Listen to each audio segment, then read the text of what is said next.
अब 2014 में तहरीक इंसाफ के इस्लामाबाद में 126 दिन के धरने में कई बार उतार चढ़ाव हुआ है। धरने में उस वक्त के वजीर आजम नवाज शरीफ से इस्तीफे का मुतालबा किया गया।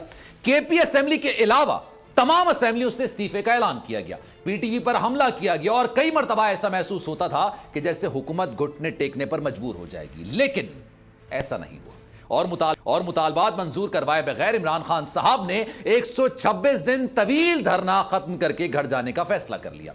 लेकिन इस 126 दिन के धरने का फल इमरान खान को 2018 के इलेक्शन में मिला, जब उनकी जमात पाकिस्तान की सबसे बड़ी जमात बनकर सामने आई। तहरीक इंसाफ इक्तिदार में आई और इमरान खान वजीर आजम बन गए। वजारत उज़्मा से हटाए जाने के बाद इमरान खान अब एक बार फिर से सड़कों पर निकल आए हैं। शहर शहर बड़े बड़े जलसे, तारीखी जलसे कर रहे हैं। इस्लामाबाद की तरफ मार्च करने की बात कर रहे हैं, लोगों को तैयारी पकड़ने का इशारा दे रहे हैं और कह रहे हैं हुकूमत जब तक इलेक्शन का अनाउंस नहीं करती, ऐलान नहीं करती, सबने इस्लामाबाद में बैठना है। वजीर आजम की कुर्सी से हटाए जाने के बाद इमरान खान को एक बार फिर से इलेक्शन कैंपेन करने का एक भरपूर मौका मिला है।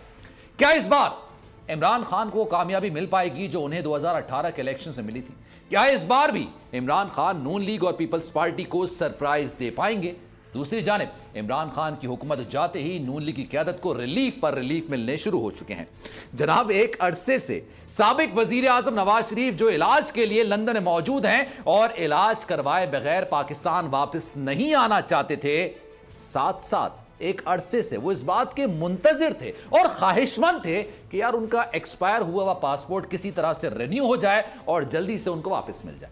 मगर तहरीक इंसाफ की हुकूमत में नवाज शरीफ की यह मुराद पूरी नहीं हो सकी। लेकिन आज उनकी ये मुराद नए नए वजीर आजम बने उनके खुद के भाई शहबाज शरीफ ने पूरी कर दी है और नवाज शरीफ को नया पासपोर्ट भी जारी कर दिया गया है, जिसकी मुद्दत जनाब 10 साल है।